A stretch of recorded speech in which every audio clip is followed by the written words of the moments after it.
მოგესალმებით, ეთერში გადაცემა რეზიუმე, სტუდიაში მუშაობს ჟურნალისტი მერაბ მეტრეველი. მივესალმებით ჩვენს რადიო მსმენელებს, ვინც გვისმენს FM 103.9-ზე, რადიო პალიტრის ეთერით, ასევე მივესალმებით ჩვენს ტელემაყურებლებს, ვინც გვიყურებს ტელეკომპანია პალიტრა ნიუსის ეთერით. შეგახსენებთ, რომ შეგიძლიათ გვიყუროთ Facebook-ზეც, პალიტრა ნიუსის გვერდზე და ასევე YouTube-ზე, პალიტრა ნიუსის არხზე.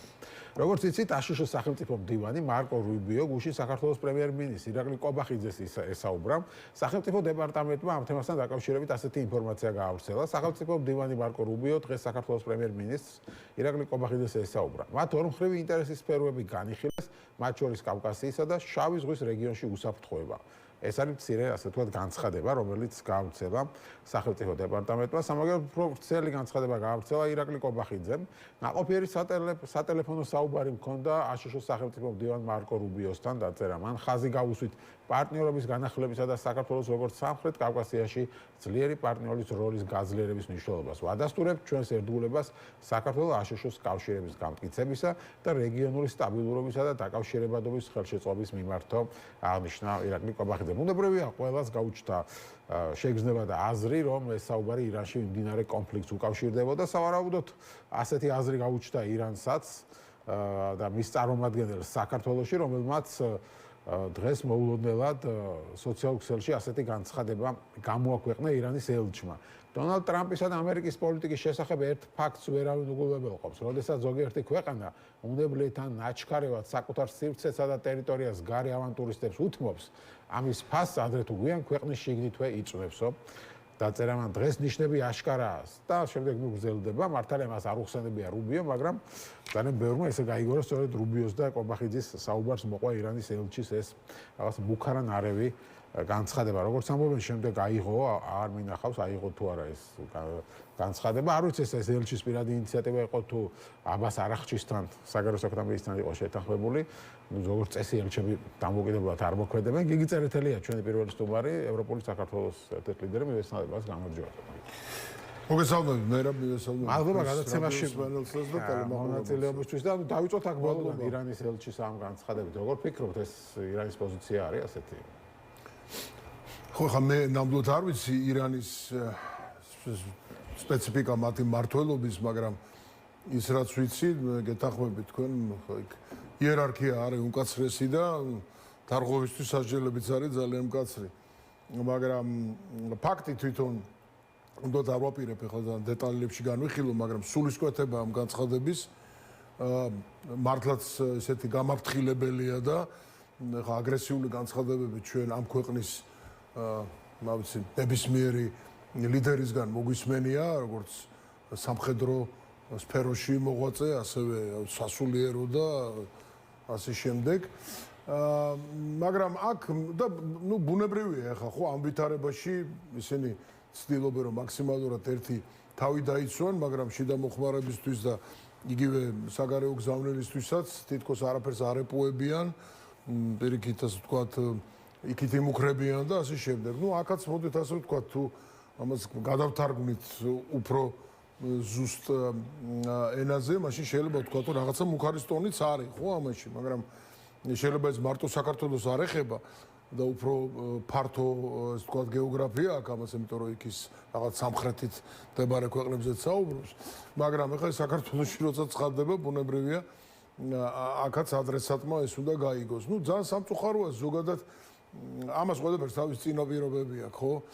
ისე როგორც მაგალითად ოკუპანტი ქვეყანა და მასთან დაკავშირებული, ვთქვათ, სეპარატისტები ან პროქსები და სხვა თავისუფლებას აძლევენ პერიოდებში, რომ ძალიან ისეთი მკვახე, ზოგჯერ ცინიკური განცხადებებიც გააკეთონ.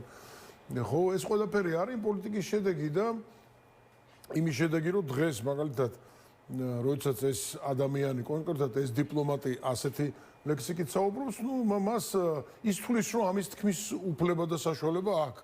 ამ ქვეყანაში არ ვიცი ხა განსაკუთრებით მეგობრულში თუ სხვა ნიშნით გამოარჩევს, მაგრამ რაღაცნაირად შეიძლება ფიქრობს, რომ ამას რეაქციაც არ ექნება ისეთი და მოკლედ ამის თქმა მინდა რომ ახლა განცხადება არ მოგვისმენია. ამის თქმა მინდა სწორედ რომ ახლა ის ყმადაღებული მე ვიტყოდი რომ რაღაცა რთული და მძიმე დიპლომატიური რაღაცა ამბები რაც ჩვენ გვახსოვს იქ ჩასვლები პანაშვიდებზე ყოფნა თუ გასვენებაში და იმ დარბაზებში სადაც ამერიკას აგინებენ მე აქ ვიხილეთ ჩვენ ხო რაღაცა გაურკვეველი ადამიანები პლაკატებით რომლებიც აცხადებდნენ რომ თითქოს რაღაც ყველაფრისში დაემორჩილებიან გარდაცვლილ მათ სულიერ ლიდერს აქ იყო მთელი ღია ინფორმაცია რაზეც ხალხი დაიბარეს ხო სუში და გამოკითხეს იქ რაღაცა უნივერსიტეტთან რომელიც ტერორისტთან დაკავშირების გამო იყო დასამოკლედ ის რომ აქ რაღაც განსაკუთრებული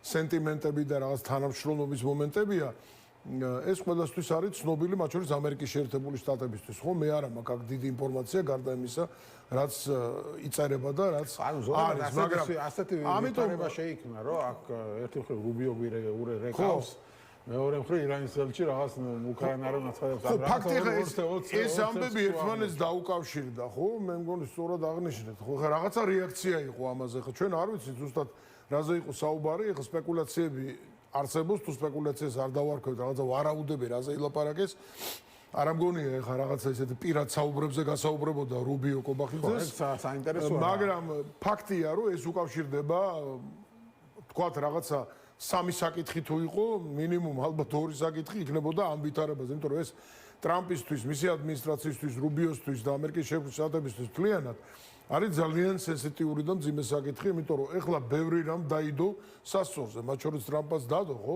თავისი განცხადებით გეგმის გამოცხადებით აგერ მთელი თითქმის რამდენი ხანი მიდის დაბომბვა მთელი სიები იწერება და ვრცელდება რამდენი ობიექტი განადგურდა ჰორმუზის სრუტის ამბავი რასაც აქვს ძალიან დიდი ასე ვთქვათ ეკონომიკაშიც სამხედრო თვალსაზრისით ნავთობის ირიბად თქვათ იმ ქვეყნებს რომლებიც არიან ამ შეერთებული შტატების მეტოქეები ხო ამ შემთხვევაში და ითვლებიან ირანის მხარდამჭერებად ჩინეთი ამ შემთხვევაში რუსეთი პირველ რიგში რომელიც ეხლა ამ მოკლევადიანად კი ხეირობს ჰორმუზის სრუტის კრიზისით იმიტომ რომ ნავთობის ფასები მაიწია მაგრამ აი ჩინეთს აქვს ეხლა პრობლემა ვერ ყიდულობს ამ ნავთო მოკლედ ეს მრავალკომპონენტიანი ამბავია რთული ამბავია და თუ საერთოდ რაღაც სამხედრო ოპერაციაზე ლაპარაკი ხა საიქნება თუ ხმელეთი საქართველოს გეოგრაფიული მდებარეობის და გარკვეული სიახლოვის ამ რეგიონთან ინტერესის სფეროა მნიშვნელოვანი ქვეყანაა და ალბათ ეს იყო ხო ხა დეტალები არავინ არ იცის და ტყუილად ეხა ის იტყვის ეს ნარატივები მართლა განსხვავებული იქნება მე მესმის ეხა ოპოზიციას თავის შეხედულება აქვს და სხვა და სახელმწიფო ნაწილი ხა ამაზე გააბამს რომ აბა გადატვირთვა და ნათესავები მოიკითხა და სიყვარული და ამბავი მაგრამ ეს ასე არ არის შეიძლება რომ ეს ნიშნავდეს თქვათ რომ ამერიკას დაჭირდა თქვათ რაღაც ტრანზიტისთვის ან საჰაერო ამაზე კი ეს კი ხო მაგრამ ამის სანაცვლოდ რაღაცას მოითხოვს ეს შესაძლებელია უყურეთ ხა ეს ელჩის განცხადებაც რაღაცა თუ მიუყვებით ამ ლოგიკას რეაგირება ესე იგი რაღაც ასე ვთქვათ კოოპერირება ამ ვითარებაში ან საქართველოს რაღაცნაირად საჰაერო სივრცე იქნება თუ ეს სხვა ხა დეტალებს ნამდვილად ვერ ვისაუბრებ არ ვიცი მაგრამ ფაქტია მე რაც ჩამოთვალე ბევრი კომპონენტი ხო ტვირთებია რაღაცა სახმელეთო ლოჯისტიკაა ცარი რაც შეიძლება დაჭირდეს ან რაღაცნაირად გახდეს საჭირო ეს ყველაფერი თუ იქნება სერიოზული სამხედრო ოპერაცია და ალბათ გარკვეული ასე ვთქვათ გაფრთხილებაც ან გარკვეული ამ თემაზე საუბარი საქართველოს როლი ან თქვენ იცით ხო ამას რაღაც ნებართვებით ჭირდება ზოგჯერ განცხადებული სახელმწიფო ზოგჯერ ისე მაგრამ თავისი ძალიან კონკრეტული სპეციფიკა აქვს ამ საკითხს სამხედრო და აი ეს იყო ალბათ ძირითადი თემა. ეხლა მე არ ვიცი რომ ვინმე მიცოდეს გარდა ვინც იყო მონაწილე ამისა და ის ხალხი ვინც უსმენდა ამ ამბავს. მაგრამ მე რას ვამბობ იცი რომ თუ ამერიკას დაჭირდა საქართველოს რაღაცაში რაღაცას ამერიკამაც უნდა გააკეთოს ქართული ოსებისთვის და შეიძლება ამან გამოიწვიოს ეს თქვათ გადატვირთვა მართლაც ურთიერთობებში. ნუ გადატვირთვა რას ქვია მე რა მოახერხოს ის რასაც ახლა უყურე თუ გადატვირთვას დაუძახებთ იმას რომ ხო მე გადატვირთვას უძახი იმ სრულმასშტაბიან ასე თქვათ თანამშრომლობას რომელიც არსებობდა ყველა სფეროში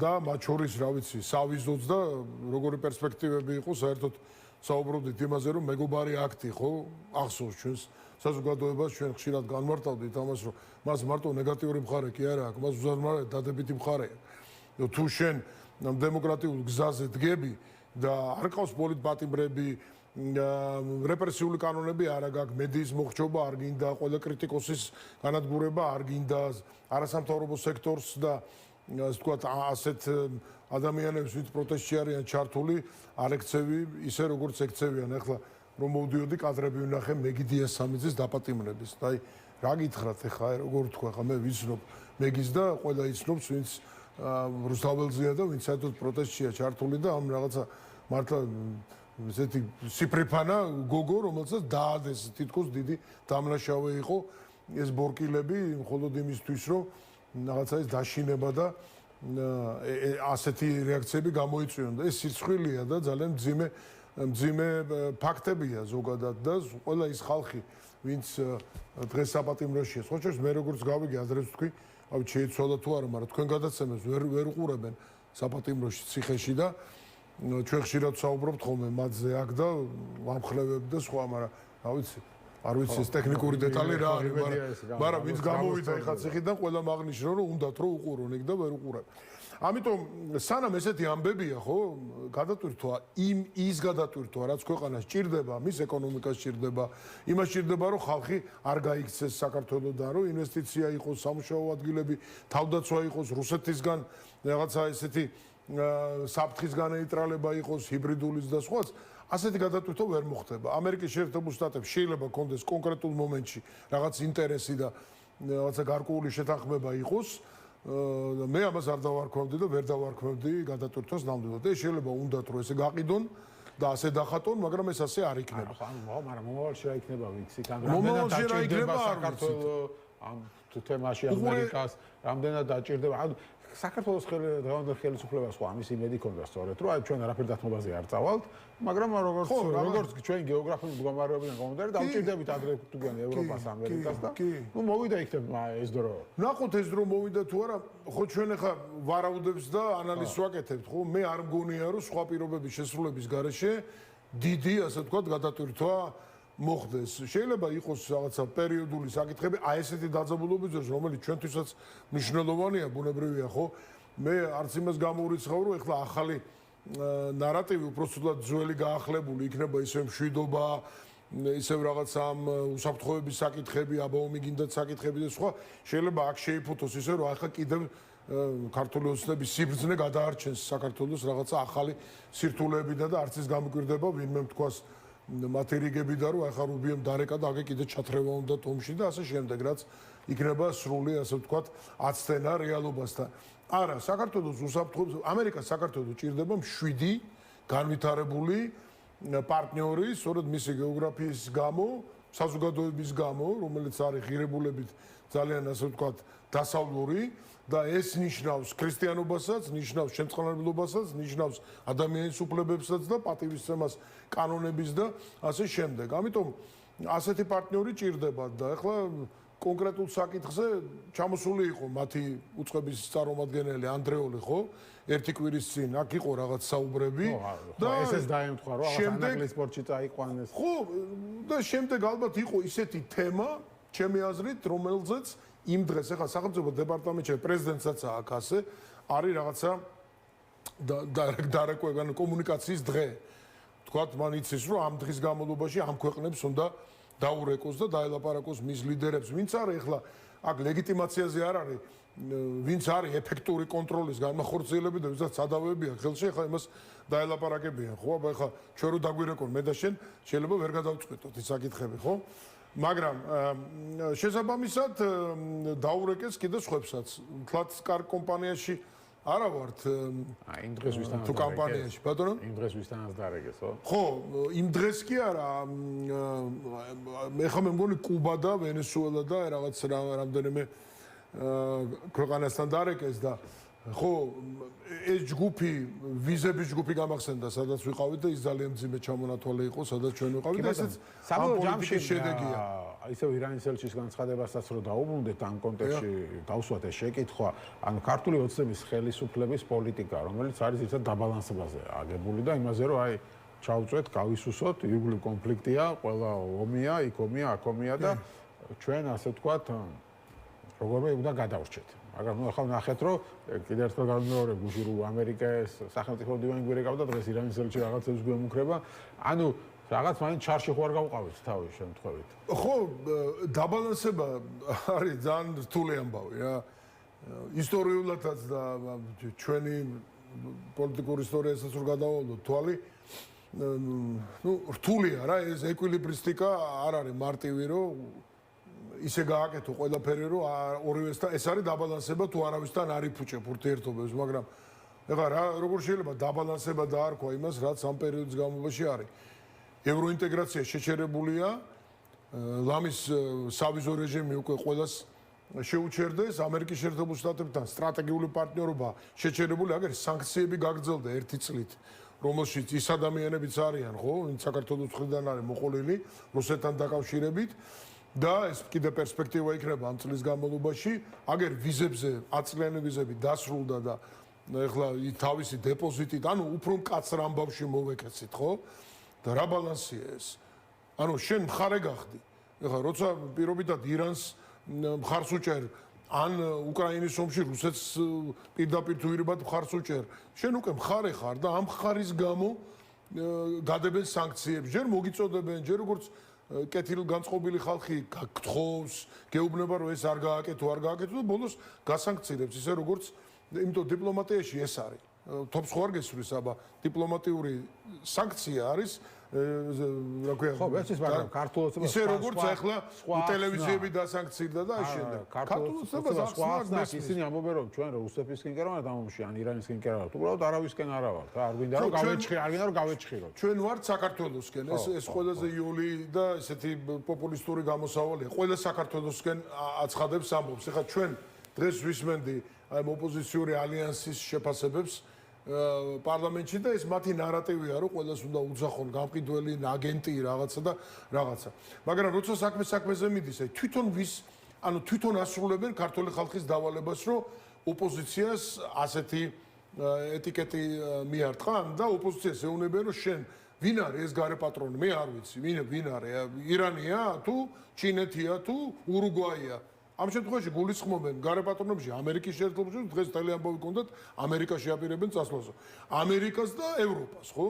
ანუ ქართველმა ხალხმა, საქართველოს მოსახლეობამ მისი უდიდესი ნაწილი რასაც მხარს უჭერს.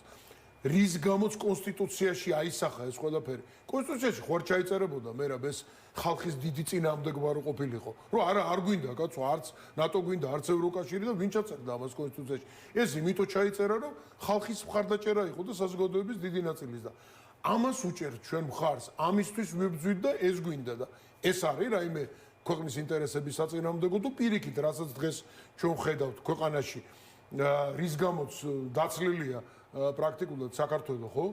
ხალხი გადის და გადის. და აბა კარგი ცხოვრების გამო ეს არ ხდება და ეს არის სწორედ რასაც ჩვენ ხედავთ ყველა ნაბიჯს ქვეყნის ინტერესების საწინააღმდეგო და არა ის რასაც ოპოზიცია ლაპარაკობს. მით თუნდაც იმაზე რომ ფართომასშტაბიანი აქცია იყოს. რომელ ოპოზიციას არა აქვს ეს სურვილი რომელ ქვეყანაში?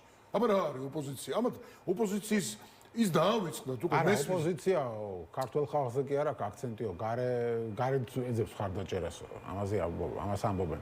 არა, გარე ქართული ოცნების წარმომადგენლები ამერიკაში და ბრიუსელში და ასე შემდეგ.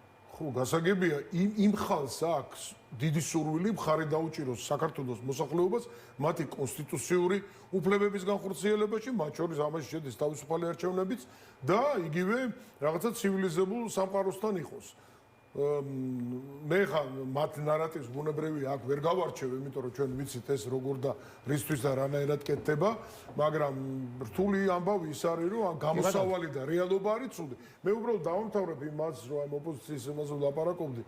26 მაისს ახლა დღეს იყო განცხადება ალიანსის, სხვა შორის პირველი ესეთი ერთობლივი ამაზეც მინდა კითხოთ ბოლოსკენ, რომ ხო, კი ბატონო, თუ რამდენი კითხვა გაქვთ, უპასუხეთ. კითხვა ეს არის, რომ ეს რაზეც გააკეთეთ განცხადება, ეს რა აუხსნათ ჩვენს მაყურებელს. არა, მანამდე ხო არ გქონდა კითხვა. არა, ამ თემაზე მინდოდა ზუსტად გადავსულიყავი, რადგან ჩვენ მივდივართ ბოლოსკენ, ფაქტობრივად 2 წუთი დაგვჭა და ამიტომ მინდოდა რომ ამ თემაზეც მოგვესწრო საუბარი. ჩვენ რასაც ხედავთ ამ ხრის განმავლობაში პროტესტი საქართველოში არსებობს და სხვანაირად არ იქნება ძალიან მშვიდობიანი, დემოკრატიული, ახლა ყოველ შაბათს არის პროტესტი, ახლა ბოლო იყო ელენე ხოშტარიას ხარდასაჭერი და ყველა პოლიტიკური და სიძის პატიმრის და ბუნებრივია ხალხს, ვისაც უნდა თავისუფალ საზოგადოებაში ცხოვრება და ეს არ არის მათთვის რაღაცა აბსოლუტურად განყენებული ცნება, არამედ არის მათ გულშიც, გონებაშიც, რომ ასეთი ქვეყანა უნდათ. ეს პროტესტი არსებობს. ყველა ოპოზიციის, ყველა ქვეყანაში ოპოზიციის ამოცანა არის, რომ რაც შეიძლება მეტი ადამიანი მიიმხროს, რაც შეიძლება მეტი ადამიანი ყავდეს თავის მხარეს. მაგრამ აქ თემა არის რამდენად შეგწევთ იმის ძალა, რომ ანუ 26 მაისს მარტივად რო უხსნათ უთხრათ ჩვენს მაყურებლებს და რადიოსმენელებს, რაც თქვით, რომ 26 მაისისთვის ხო, დღევანდელი განაცხადი იყო. გეგმავთ დიდ აქციას. დღევანდელი განაცხადი იყო გაგრძელება იმისა, რომ ჩვენ სტრატეგიაზე ვილაპარაკეთ, ეს პარტიები კონსოლიდირებული არიან, დღეს უფრო სხვანაირად კიდევ შედგა ახალი ლოგოთი, რაღაც ახალი განაცხადით, რომ დღეს 21 დღეს არის რეფერენდუმის დღე. ხო, ამას კი ბოლოს ეს მინდოდა, ბუნებრივია მეთქვა, რომ მნიშვნელოვანი დღეა ისტორიული ჩვენი ქვეყნისთვის, როცა ამ დღეს გამოცხადდა 91 წელს სულიად განსაკუთრების ლიდერობით გამოცხადდა დამოუკიდებლობის აღდგენა და რა თქმა უნდა ამ ძალიან ძვირფას დღეს ასე ვთქვათ ეხმიანება ის რეალობა, ის წავე რეალობა, რომელშიც ჩვენ ვართ და ისევ დამოუკიდებლობაზე, თავისუფლებაზე ვლაპარაკობთ და საზოგადოებას აქვს პროტესტი იმის მიმართ, რაც დღეს ხდება ქვეყანაში და ცვლილებებს ითხოვს, ხო? ისევ დემოკრატიულს და მშვიდობიან ცვლილებებს. შესაბამისად, ჩვენი სურვილია, რომ 26 მაისისთვის რაღაც უფრო დიდი და მნიშვნელოვანი აქცია იყოს. აქ რაღაცა გაიხსნა, ხო, გაჩვენა კითხვა, რომ 26 მაისი არის დამოუკიდებლობის დღე, იქნება ალბათ აღლუმი და ასე შემდეგ საზეიმო ღონისძიებები. შარშანაც იყო რაღაცა, მაგრამ შარშანაც იყო და შარშანაც აღნიშნა ოპოზიციამ ეს, მაგრამ არ შეუშლია მე მგონი ხელი და არავინ არ აპირებს, ეხლა თუ თვითონ არ აპირებენ რაღაცის ვთქვათ манипуляციას და რაღაცის პროვოკაციას, აგერ არის აქციები და რა სადმე რამე ხდება, თუ თვითონ არ ჩაერიან და თვითონ რამე არ აურიეს, არავინ არ არის აბსოლუტურად აგრესიით. ჩვენ ძალიან კარგად გვესმის ამ დღის მნიშვნელობა, ერთიანობა დღეს ბევრჯერ გაისმა იმ ჩვენს манифестში თუ იმ მიმართვაში, რომელიც იყო 26 მაისის ეს დღეა, ეს კონოტაცია აქვს, ეს მნიშვნელობა აქვს და ამის სიმბოლოა. ოღონდ ამ ერთიანობას ვინ უშლის ხელს? ამ ერთიანობის ხელის შემშლელი თუ ერთში გვინდა და ქვეყანაში გაერთიანება და ერთობა პირველ რიგში უშლის დღეს არსებული ხელისუფლება და ქართული ოცნება თავისი მართველებით, ვინც აი ამგვარ ხაზსავლებს, სადემარკაციოს, ესეთ ხაზებსავლებს და აბსოლუტურად ეს აღრმავებს პოლარიზაციას და პრაქტიკულად ტრებად მიიჩნევს ყველას, ვისაც საწინააღმდეგო აზრი აქვს. ასეთ ვითარებაში ბუნებრივია, გამთლიანება ვერ ხდება, გამთლიანება ხდება მაშინ, როდესაც პირველ რიგში ვისაც დღეს მეტი ინსტრუმენტი აქვს, გაიაზრებს, რომ მან კომპრომისი უნდა გააკეთოს სწორედ იმისთვის, რომ სადღაც აი ამ ჩვენს რთულ რეგიონში მყოფი ეს ჩვენი ქვეყანა, ჩვენი საზოგადოება გაერთიანდეს უკეთესი მომავლისთვის. ეხლა ეს შეიძლება პათეტიკურად ჟღერს ბევრი რამე, მაგრამ ამის რეალური ნაბიჯებია გადასადგმელი და თუ მათ ერთობა უნდა და 26 მაისის ერთად აღნიშნვა, ამისთვის შეუძლიათ გადადგან ნაბიჯები, რასაც მთელი სოფლიო მოუწოდებს და ოპოზიციას და ეს პროტესტში მყოფი ხალხიც ეუბნება, ხო? არ იყვნენ პოლიტიკური პატიმრები, ამ პატარა გოგოებს და ბიჭებს ნუ დააპატიმრებთ, ნურც ახლა ხნიერ ხალხს არ არის ამაში ესა ხო ასაკობრივად მარტო, მაგრამ ის ძალიან სენსიტიურია, რასაც ჩვენ ვხედავთ, არაფრის გამო და თუ არ იქნება ასეთი ვითარება, თუ არ იქნება მხოლოდ რეპრესიებით მართვა, თუ არ იქნება ამგვარი ლექსიკა, რასაც ჩვენ პარლამენტში ვისმენთ, ამგვარი დამოკიდებულება ოპოზიციის თუ იმ ხალხის მიმართ, ან თავისუფალი მედიის მიმართ თუ იმ ხალხის მიმართ, ვინც არ იზიარებს ამათ ასე ვთქვათ მოსაზრებებს ყველაფერს, ხო? მაშინ და ვიქნებით იმ დიალოგში შეიძლება მომავალში რომ თავისუფალი არჩევნები როგორ ჩავატაროთ, როგორ გარემოში ერთხელ და სამუდად დავასრულოთ ეს რაღაცა აი ეს ციკლი, რაც მოგდებს ამდენი ხნის განმავლობაში, ხო, აი 35 წელია დამოუკიდებლობის აღდგენის დღე. მაშინ შეიძლება აი მთლიანობაზე ვისაუბროთ და იმაზე რომ რაღაც ცალ-ცალკე რაღაცებს არ აღნიშნავდეთ, მაგრამ ამ შემთხვევაში მე ვერ ხედავ ვერაფერს, არის დღეს ეს რეალობა, ამიტომ ჩვენი ამოცანაა ამ შემთხვევაში აი ამ მშვიდობიან პროტესტში, ამ მშვიდობიან და დემოკრატიულ პროცესში, რაც შეიძლება მეტი ადამიანი იყოს და ყველამ გაიგოს და კიდევ უფრო დარწმუნდეს, უფრო რომ ეს ცვლილებები, რაზეც ვლაპარაკობთ, მათთვის არის მნიშვნელოვანი, მათი ოჯახებისთვის, მათი მომავლისთვის. თქვენი ალიანსისთვისაც დიდი გამოცდა იქნება ალბათ. რამდენად შეძლებთ მრავალრიცხოვანი აქციის ორგანიზებას და ხალხი რამდენად გამოვა თქვენს დაძახილებას. ხო, ჩვენ გქონდა რამდენიმე, მე შეგახსენე, იყო რამდენიმე საკმაოდ მრავალრიცხოვანი აქცია თვეების განმავლობაში მე გეთანხმებით ეს არის გარკვეულად გამოწვევაც როცა რაღაცა მოლოდინს ქმნი ამას უნდა უპასუხო და ეხლა დღეს რაც არაერთხელ ითქვა იქნება ეს ორთვიანი ასე ვთქვათ აი მობილიზაციის კამპანია საზოგადოებასთან უფრო ახლოს მისვლა გაცნობა რა ფიქრია როგორი გეგმებია რა იცით რა ხალხს ხო აინტერესებს ხო მერეც რა იქნება რა ეხლა მე ამდენი არჩევნები ჩამიტარებია ხო შენც მომსწრე ხარ ბევრის და ძალიან კარგად ვიცი ხო ეს სპეციფიკა ადამიანებს კი მოგისმენენ მაგრამ მაინც აინტერესებს როგორ იქნება თვითონ რას მიიღებენ მათი სოფელი მათი ქალაქი ქვეყანა და ეს უნდა აუხსნა ხალხს კარგად იმისათვის რომ რაღაცა შენი მხარი დაიჭირო გაიგონ რა არის ამ ყველაფრის მიზანი ამიტომ ეს კამპანია იქნება და აი საზოგადოება ამას ნახავს მადლობა გიგი წერეთელი ევროპული საქართველოს ლიდერი კიდევ ერთხელ ვისურვებ მშვიდობას და გიგი წერეთელი იყო ჩვენი სტუმარი რეკლამის შემდეგ ჩვენ ცოტა სხვა თემაზე ვისაუბრებთ ეს არის მიუსაფარი ცხოველების საკითხი იცით რომ ახალი კანონი მიიღო ხელისუფლებამ უბრალოდ კანონს იღებს და პლუს გამოსცა პრემიერ-მინისტრმა დადგენილება და რომლის ძალითაც რეგიონებში დაიწყეს ახლა ძაღლების დაჭერა და გადააყვანა ჯერ კიდევ გაურკვეველ ვითარებაში ლაშა ჩხარტიშვილი იქნება ჩვენი სტუმარი ასე რომ დაგველოდეთ რეკლამის შემდეგ დავბრუნდეთ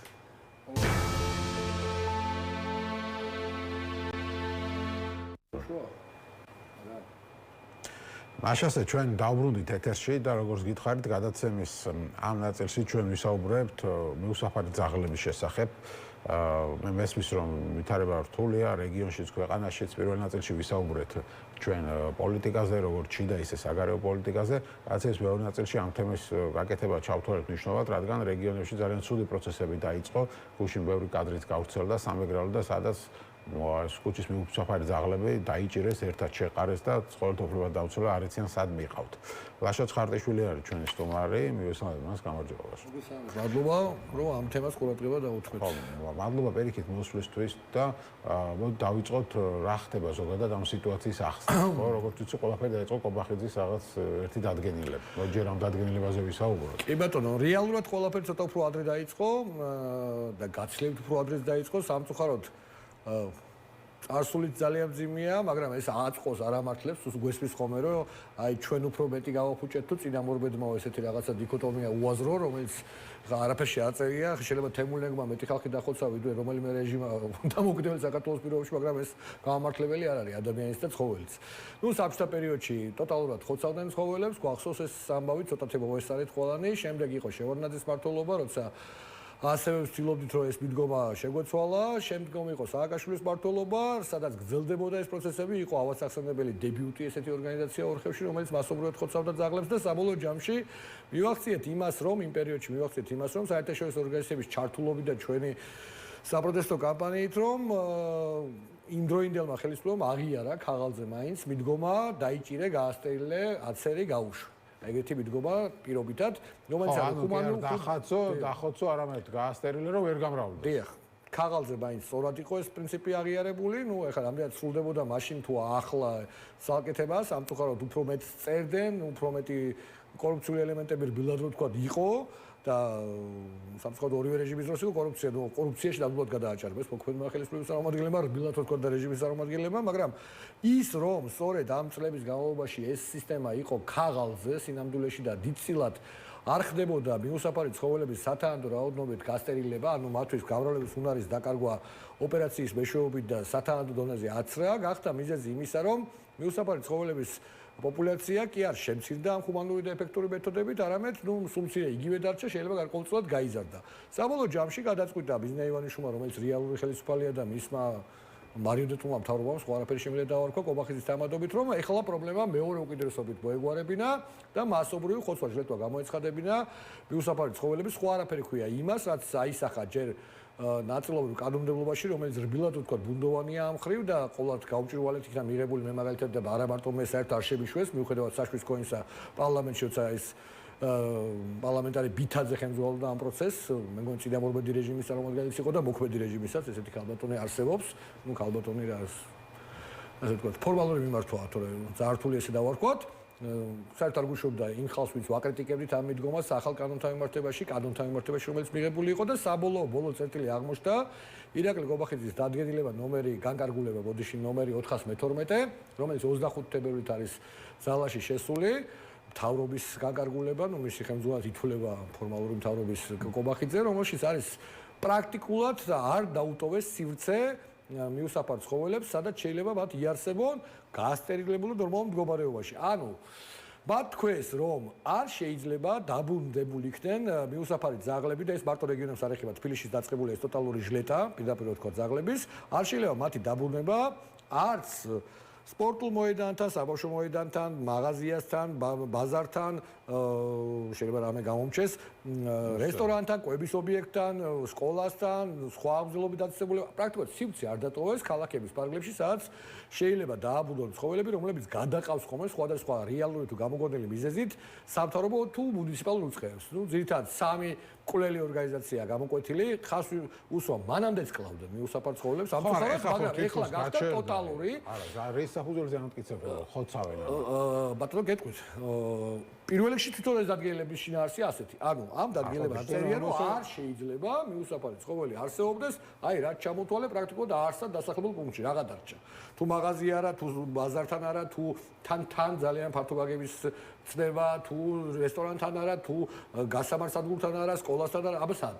ამიტომაც მიყავთ ეს ძაღლები და თვითონვე იტყუებიან, რომ დავაბრუნებთ იგივე ადგილას, როცა დადგენილებაში სხვა რამე უწერიათ. მე ხა არ წამომიღებ, თქვენ შეგიძლიათ გადაამოწმოთ აბსოლუტურად გამართულად, შეიძლება ერთი პუნქტი რომელიმე ზედმეტი ან ნაკლები გავომჩეს, მაგრამ თლიანობაში აი ძალიან მცელი ჩამონათვალე, სად არ შეიძლება არსებობდეს გასტერილებული, უსაფრთხო, რო არ მრავლდება, აცრილი როა, გასტერილების გამო უფრო წყნარი როა და ნორმალური ძაღლი როა და მთელი უბანი რო უვლის და უყვარს და ხალხი რა ვიცი პენსიონერები და სხვა გაჭირებული ხალხი მათ ინახავენ, მათ უგრძალავენ ამ ცხოველების ყოლა შედახვა სახელმწიფოს ნაცვლად, იმიტომ რომ სახელმწიფო უნაკეთებს ეს დამას. საბოლოო ჯამში დაერიგე. ხო, მაგრამ ის საფუძველზე ამბობ, რომ ვის ვიყავთ ხოცავენ, იმიტომ რომ თითქოს ისინი აცხადებენ, რომ სადღაც სხვაგან გადავყავთ და არ ხოცავთ. ვიმეორებ. დაადგენილების თანახმად მათი ყოფნა აკრძალულია ირაკლი გობახიძე. ხო და სადღაც სხვა ტრასებზე გადაყავთ შეიძლება. სად შეიძლება მოხდეს ეს ძაღლი? ორი ვარიანტია. ერთი ეს არის ამ მუნიციპალურ თავშესაფრებად წოდებულ სასაკლაოებზე დაძიდება ყოლა თუ მიზეზოთ, ანუ მოკვლა ქიმიური ინიექციის მეშვეობით, მეორე უკაცრიელ ადგილას გადაყარა, რაც იგივეა, იმიტომ რომ ეხლა მაგალითად სადღაც ხევში ან ქალაქიდან 30 კილომეტრში რო გადააგდებ ძაღლს, ბუნებრივია მათი უმრავლესობა მოკვდება მშიერი. შესაბამისად, ასე მოკლავ თუ ტანჯვით მოკლავ შიმშილს, საბოლოო ჯამში შედეგი ერთია. რაც შეეხება, როცა აი გუშინ ერთხელ ნანახის ჯობს რომ მართლა ასია და ადამიანის ფსიქიკა და არა მარტო საქართველოში ალბათ ასე მუშაობს და ფსიქოლოგია, ჩვენ რომ ამაზე ყვებოდით და აქციები დაიწყო 2 კვირის წინ, ჯერ კიდევ ცხოველდამცველთა ინიციატივით, კანცელარიასთან 2 დიდი საკმაოდ ხა დღევანდელი რეალობის გათვალისწინებით საკმაოდ მასშტაბური იყო 200-300 ადამიანი ვიყავით აქცია, რომ ამბობთ ამაზე კიდე არ იყო ესეთი რეაქცია, ვიდრე გუში რომ ნახეს, მადლობა ქალბატონ სალომე ფარცვანიას, მე არ ვიცნობ მას, მაგრამ მან მოახერხა რომ გარკვეული წინააღმდეგობაც გაუწია და პლუს გადაიღო ეს ყველაფერი და რომ ნახეთ რომ აი ესე საქონლო რა ვიცი ტვირთივი ჩატენილი იყო რაღაც ამ გალიებში ეს ძაღლები, რომ მათ შორის გადაყავდათ აცრილი და გასტერილებული ძაღლებიც და რომ არ ეუნებოდნენ შემდგომ რა იქნებოდა და კიდე ერთი დასტური იმისა რომ ამ ცხოველებს რეალურად წირავენ სასიკვდილოდ არის ის რომ ასე იყო ყოველთვის სამწუხაროდ და ახლა რჩება ასე და ესე დარღვევა ჩვენ დაინტერესებულ მოქალაქეებს, ცხოველთა დამცველებს და სხვათა შორის მე ცხოველთა დაცვით დავიწყე ჩემი საზოგადოებრივი საქმიანობა, შეიძლება შენ კი გახსოვდეს და ზოგიერთს ბევრს არ ახსოვს და ადამიანები ხუმრობ ხოლმე რომ გზადაგზა შეუმეტენ, მითხეს რომ ჩვენს ჩაგრავენ და დაგვიცავიო.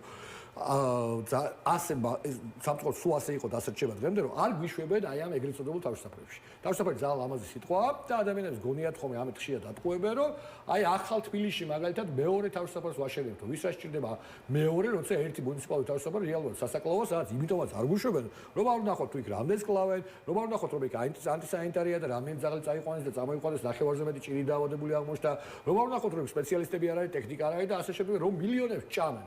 სწორედ ის რომ 10 წელზე მეტია ამ სისტემაში და ჯერ კიდე წინა პერიოდში და ამ რეჟიმის პირობებში გაათმაგებულად ფული იკარგებოდა და იჭმებოდა და იფლანგებოდა და მითვისება ხდებოდა და კორუფცია იყო, ეს გახდა შედეგი იმისა, რომ ცხოველთა რაოდენობა მინიმუმ არ შემცირდა ქუჩაში და მათი ნაკლები რაოდენობა უნდა იყოს, ამაზე არავინ არ დაობს, შეიძლება გაიზარდა კიდევაც და აი ახლა რომ შეწუხდნენ და თავიანთი აუმჩეულთა ნაწილმა როგორც ჩანს მოსთხოვა პრობლემის მოგვარება, გადაწყვიტეს რომ აი ესეთი ბარბაროსული შუა საუკუნოვანი თუ საბჭოთა მეთოდებით მასურად გაწყვიტონ. საუბარია სულ მცირე აი დადგენილებაში 37000-მდე ძალზე მინიმუმ. ეს არის პირველი ეტაპი და ამას კიდე დაემატება სამი კვლელი ორგანიზაციაა.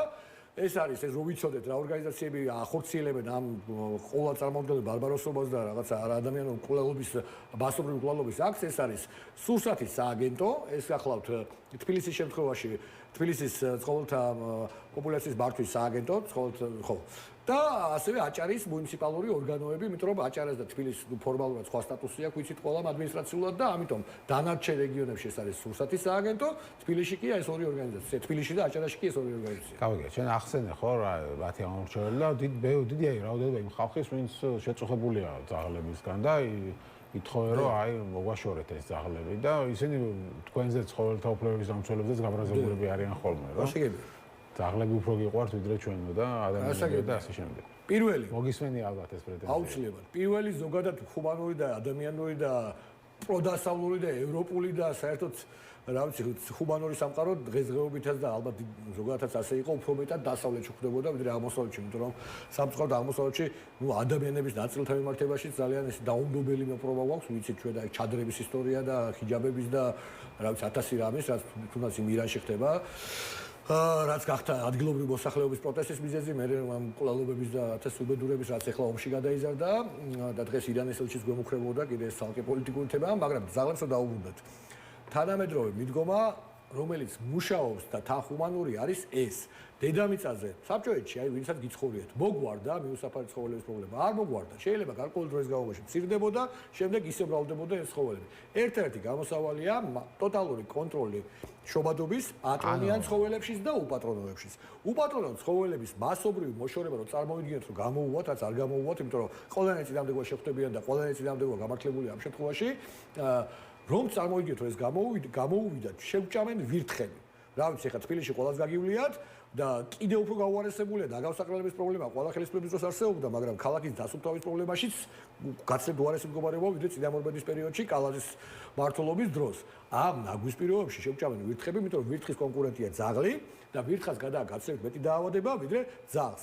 ნუ გარდა იმისა, რომ ჩემი აზრით ყველა ადამიანს ასე თუ ისე ემპათია, თანაგზნობა და შეცოდების უნარი უნდა ქონდეს სხვა ცოცხალი ასეების მიმართ, მათ შორის ძაღლების მიმართ, ჩვენი უსაფრთხოების კუთხითაც არ შეიძლება ერთის მხრივ მასობრივი ხოცვა-ჟლეტვა ძაღლების, რომელიც არც გამოვა და თუ გამოვიდა, ვირთხები შევჭამენ და მეტი დაავადება დაგვემართება და მეტი დავიხოცებით და მეორე საბოლოო ჯამში ეს რამდენიმე წელიწადში დაუბრუნდება თავის პირვანდელ ნიშნულს. ვირთხებზე უფრო კატები ახსენდება ხალხს ვიდრე ძაღლები. არა, სხვათა შორის კატა ვირთხას როგორც წესი ვერ ერევა, უიშვიათეს გამონაკლისის გარდა კატა ვირთხას ვერ ერევა და ვირთხა და ძაღლი არის კონკურენტი ერთ-იგივე საკუთარ ბაზაზე. მე გახლავართ ბიოლოგიის მაგისტრი, ეკოლოგიის მიმართულებით, ეს არის მარტო ვეტერინარის საკითხი, რაზეც ჩვენ ვსაუბრობთ, იმიტომ რომ პოპულაციის მართვაზეა ლაბარაკი, მეორე განათლებით გახლავართ ვეტერინარი და საერთოდ ყველაფერი იმიტომ გავხდი, რომ ცხოველები უყვარდა ძალიან და ხორცსაც ავჭამთ ერთმანეთიდან აქედან ამის გამო, ხო?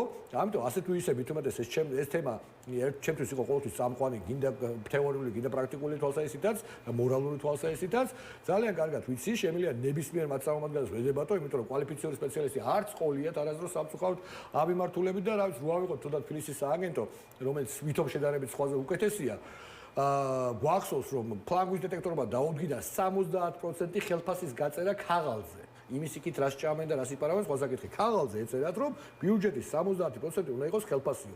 ელემენტარული ვინც იცის ფინანსური დოკუმენტაცია და ეკონომიკა, იცის რომ 40%-ზე მეტი ბიუჯეტში თუ ხელფასია იქ არაფერი არ კეთდება.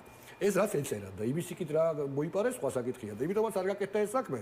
იმიტომაც არ შემცირდა ცხოველები. თუ ჩვენ გვინდა რომ ადამიანებიც ვიყოთ და ჩვენი ჯანმრთელობაც დაცული იყოს და ცხოველთა რაოდენობა რეალურად შემცირდეს და ეს ცხოველები უკვე ჩვენთვის უსაფრთხო, ყველამ ერთად ცხოველთა მოყვარულებას და სამწუხაროდ არამოყვარულებიც არსებობენ და მოვითხოვოთ ის რომ მათი სტერილიზაცია, ვაქცინაცია ცოფზე სულმცირე და აღრიცხვიანობა იყოს გამჭვირვალე, საყოველთაო და მასობრივი და ამასთანავე უფრო მეტიც.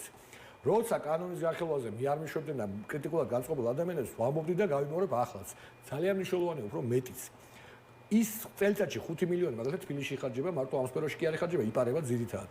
ის ფული უნდა ჩაიდოს პირველ რიგში მათ შორის პატრონიანი ცხოველების უსასყიდლო, საყოველთაო სტერილიზაციაში და ვაქცინაციაში, იმიტომ რომ ჩვენი ქვეყანაში მოსახლეობას უჭირს, ძირითადად იმიტომ რომ ხელისუფლებები და რეჟიმები ძარცვავდნენ, არ არის პლუს ამის კულტურა სტერილიზაციის მიმართულებით, ამიტომ თუ კი ვინმე გაასტერილებს საკუთარ ცხოველს, კიფული კი არ უნდა გადავახტევინოთ ამაში, როცა ვალდებულებებს კიდებენ დროთა განმავლობაში და შემდეგი წლიდან ასე იქნება. მე პატრონებს არამედ იქით უნდა მადლობა გადაუხადოთ და დაუფინანსოთ ბიუჯეტის ხარჯზე, იმიტომ რომ ეს ფული მაინც იხარჯება და იხარჯება იმისათვის, რომ მერი ჩინოვნიკები გამდიდრდნენ. ამ დროს ძაღლების რაოდენობა არ მცირდება და საბოლოო ჯამში მივიდივართ აი ამ ხოცვა-ჟლეტამდე, რომელიც ასევე არ უშველის პრობლემას. ხო, მაგ ერთხელ მეორე ეს ხოცვა-ჟლეტაჟი დადასტურებული არ არის, ასე ვთქვათ. ხო, ვარაუდია. არა, ვარაუდი როგორც აი არის მეორე ვარაუდიც, რომ მიყავდა სადღაც ტრასებთან ყრიან, მაგრამ ისიც იგივე სიკვდილი ტრასებზე ვინაჭვეს, ხო, ქალაქში ვიღაცა აჭვევდა მაგათ. მაგაშია საქმე ზუსტად, რომ ორად-ორი გზა არსებობს. მათი დაბრუნების პრეცედენტები პრაქტიკულად არ არსებობს, შეიძლება დასადახად სადმე დააბრუნონ, მაგრამ ესეც ძალიან სადაო იქნება ფორმალური რეგულაციების კუთხით, მათთვისვე, მათივე რეგულაციებიდან გამომდინარე, მათ უმრავლესობას ან აძინებენ, ან ყრიან ქალაქგარეთ და კიდევ ერთი საკითხი, რაც ასევე არ დაკლებ მნიშვნელოვანი, ამ აქციებს რატო ვაწყობთ და ყველას მინდა მოგიწოდოთ.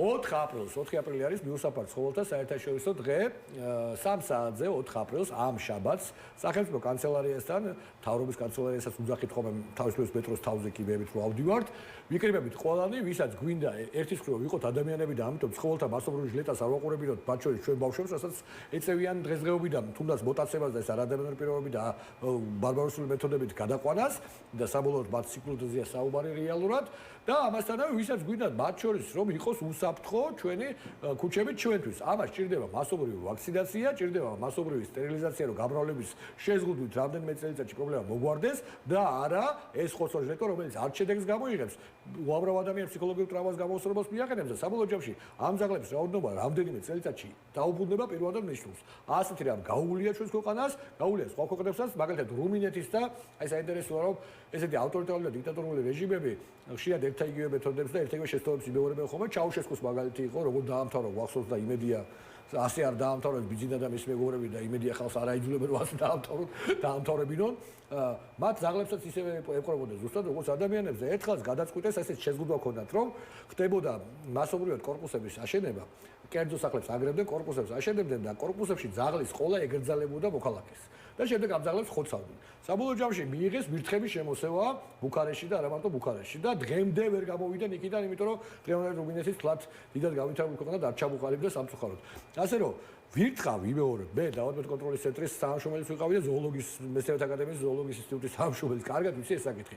ვირთხის მალიმიტირებელი, მით უმეტეს ნარჩენებში ჩამხჩვალ ქალაქში, რაც მერიის ბრალია, არის ძაღლი და ამიტომ ერთის მხრივ სრული ამოღება, რაც კოლოსალური თანხები დაждდება, თუ ამას მოახერხებენ, არის კატასტროფის მომტანი, რომ ვირთხები და სხვა დაავადებები წაგვიღებენ, რომელიც მეტია ცხოველს, ძაღლს და ვირთაგვას და ადამიანს საერთოდ ვიდრე ძაღლს და ადამიანს, ხოლო მეორე მხრივ საბოლოო ჯამში რამდენიმე წელიწადში ისევ აღიდგენს პოპულაცია თავის თავს, თუ კი არ იქნება მართვა სრულფასოვანი და მართვა სრულფასოვანი ნიშნავს მიუსაფარი და პატრონიანი ცხოველების რაც შეიძლება ახალი კანონსაც იღებდნენ, ხო ხა, მიიღეს საბოლოოდ ეგ კანონი. სწორედ ამ კანონზე ყვებოდი რომ ეს კანონი მიიღეს, ბევრი სხვა შორის PR-ში, აი ბევრი ამბობს ხოლმე რომ მიხეილ სააკაშვილი კარგი PR-ით გამოირჩეოდა. მინდა გითხრათ რომ მიხეილ სააკაშვილი კარგი PR-ით არ გამოირჩეოდა. ის გამოირჩეოდა ხისტი PR-ით, როგორც წესი, რომელიც არ ამართლებდა. ესენი უფრო კარგად ფუთავენ ხოლმე ცუდ საქმეებს, როგორც წესი. ამის მაგალითია თავშესაფრის გამოყენება. მაგალითად ადამიანის თავშესაფარი რო ესმის, აი ხაც რომ გადავხედოთ სოციალურ ქსელებს, სულ არის ხოლმე მოწოდება რომ რა იქნება, ბარემ ყველა ძაღლი წავიყვანოთ ერთად თავშესაფარში და ამასაც კონდა ვერანაირი ბიუჯეტი ვერ აუვა. ასო კერძო თავშესაფრები, რა ვიცი, მაგალითად თამაზელის ვარაშვილი, მადლობა რომ 300 ძაღლს უვლის და რავი 1000-ობით ძაღლმა გაიარა მის ხელში, სხვა წიქურიძე არსებობს, უცხოელების დახმარებით, რომელიც აუგიძალეს და ეხლა აღარც ძაღლების დახმარება შეიძლება დასავლეთის ფულით და აღარც ადამიანების, ნუ მე არ მქონდა, მაგრამ ვისაც ქონდა გვერდმა და ვინც კარგად იყენებდა გვერდმა შეარგოს, სხვათა შორის არის დაიღუპა, მაინდა-მაინც ისეთი პოლიციელი დაიღუპა, რომელიც უიშვიათ ესე გამონაკლისს ჰუმანური პოლიციელები თურმე არსებობენ ერთეულები, აი კახეთში N20 და 100 ძაღლს უვლიდა თურმე ადამიანი და ვალებით გაუკეთებენ თავშესაფარი და ის ძაღლები აველაშვილი, ხო, ეს ნინოთი იყო Facebook-ზე. კამაგონი დაიღუპა გუშინ ავარიაში სამწუხაროდ. ენოტი ვისაც ყავდა, მაგით უფრო გაიცნეს, ხო? ენოტი შემოეჩვია. მაგრამ ენოტის გარდა კახეთში ის ქალბატონი უგლი და 30-ში ყავდა, სახში ყავდა 30-მდე ძაღლი შეფარებული და ქუჩაში აწვევდა. ჯამში 100-მდე ძაღლს ეხმარებოდა. გუშინ სამწუხაროდ არის რაღაც სატვირთო მანქანა მოსრიალდა და დაეჯახა. ავარიის მხრივ კატასტროფულ ვითარებაში რომ ვარ და შარშან იანვარში მანდამაის სწორედ მართვის მოწყობა ჩამორთმეულებს დაუბრუნეს ნაადრევად მართვის მოწყობა იმის შედეგების ბევრ ამაში სახეზია ამ კატასტროფაში.